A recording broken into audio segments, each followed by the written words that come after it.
As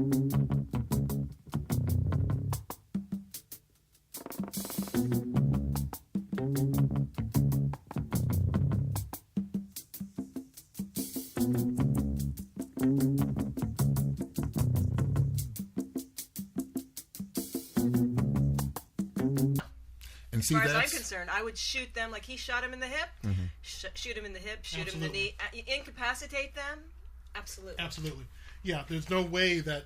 I mean, he just went too far. Obviously, rage took him, and he went to the point where he just said, "Screw it," and just made sure that it was done. I mean, but it seems to me like it was a very premeditated thing. But see, that's the problem. What he's been indicted on is unpremeditated second-degree murder. In other words, they say he didn't plan it. Now, that's a whole nother issue, because when you're sitting down there with a handgun and a rifle and you've heard somebody come in, that seems like some sort of premeditated thought. Well, and you also said with the story that he had been robbed, twice before? Mm-hmm. And this was right, and this was the third time. So, last time they got about $10,000 worth of everything. Mm-hmm. Guns, money. My question is, this guy doesn't seem like he works. Where did he get the money for the guns? Exactly. And that's part of the investigation. Why is he sitting there? What, does he sit down there every night with his guns in his little seat waiting for somebody? What's the deal with that? Well, see, that's the funny thing. That's you don't weird. know whether he does that or not. Yeah. So there's all sorts of wild card questions with this guy. But the thing that scares me is when I looked up this story, I typed into, I think it was Google, I typed to intruder killing. 5 pages of computer print came up.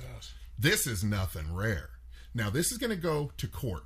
And one thing with a case like this that scares the crap out of the police and even the legal system is if this case goes to court and it becomes precedent, that everybody can go for the kill shot through the cranium and say, hey, he did it, similar situation. And in that case, the law might actually end up on their side. Exactly. And that's the tricky part. I used to own as you know, I used to own a comic book store years and years ago. Mm-hmm. And in the course of a week, I got broken into twice. Came to the door, opening up the store in the morning. Where are the bodies?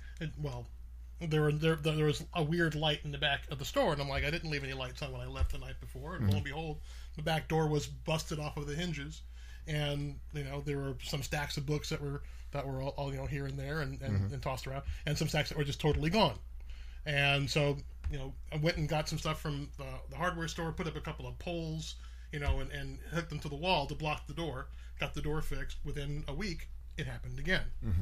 I managed to do it. And I spent, after that happened and I fixed the door again, I actually, even though I got a new alarm system, I ended up staying there every night, much later than I needed to, just because I wanted to see who the hell was doing this. Now, see, in your case, as I recall, Devonshire Division isn't too far from that comic store location. Devonshire Division is 4 miles, maybe 12 blocks. Yeah. Close, so you're that close to the nest, if you will, and you get nothing?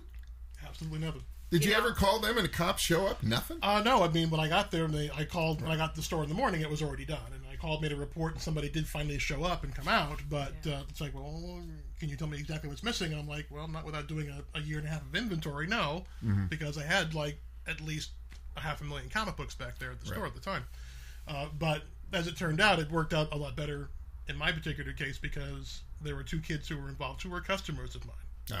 And as it turns out, they came in one day with one of the fathers, and they both had fat lips and they both had black eyes, and they were both carrying boxes of comics. And the dad said, "These are yours." And they said, "If you ever see these kids in your store again, call me." Good. That's awesome. Now, see, that's interesting because that was a crime that solved itself. Mm-hmm. But in your case, if this had happened a week and you're starting to lose big money, how far would you have gone to make sure that didn't happen again? Well, what I did, like I said, I was staying there late at night. I probably would have ended up staying in the store. Now, were you armed when you were staying in the store? No, I'm not a gun person, but I definitely gave it some thought. Mm-hmm. In situations like that, and situations where you're getting broken into, where you consider, even the most diehard person who is against weapons would consider, well, under the circumstances, I got to do something because nobody else is helping me out with this. I got to protect my shit. At first you're invaded. At first, they've invaded your space. Second of all, they're taking money and whatever you have of value, like you don't matter. And I think that's the thing that pisses people off. When you get to a point where you're being treated like you don't matter, and they're winning and you're perpetually losing, and now you're on their meal stop. Exactly. That is the thing that that's and what he went castle. through. It's just raw rage. Now let me ask you, Dawn.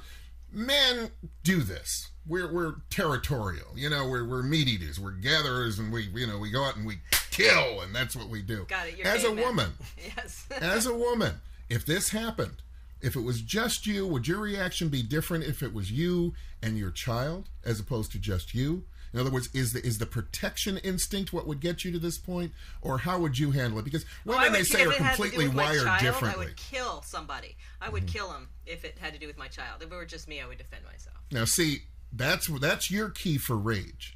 If it was your child. If somebody broke in, if there were a way that I could incapacitate them and not kill them, I would do that. Like if I shot him in the hip, he's down. Okay, that's all I need. Then maybe tie him up, call the cops. I would not shoot him through the head after that. It's like, no, you're down, you're wounded, you're going to jail. I'm not gonna kill you. Now, however, if somebody did something to my daughter or raped her, they're gone. If I had the opportunity, they're gone. They are dead, and I would be happy to do that. But that's somebody actually physically hurting my child. Now, there's something that's actually on the books called excessive use of force, and that's something that the cops actually are trained to avoid, as far as detaining particular criminals or whatever else. Right. My heart is beating fast now just talking about it. If I recall, there was a story where somebody had a similar situation, obviously not with killing somebody, but they were actually arrested for excessive use of force. Now, being just regular citizens, how would we know that? That's the tricky A lawyer part, could come up to this guy and say excessive use of force. But see, here's the big problem with all of this. You've got an economy that's sputtering. You've got people that are getting laid off. They're still getting laid off. Things are better, but there's still, at any given day, 50, 100 people a company says bye-bye to. The company I work for just blew out across the country about 200 people. Why? Because they believe they have to. So now you've got people whose egos are in bad shape. If they have a whole bunch of money and stuff around the house, they're now ultra protective because that's it. That's all they've got. Right. And somebody breaks in. I got to tell you, the rage trigger for me would be hearing that glass and knowing they are now in my space. Right. Now, I think I'm a fairly typical male with this.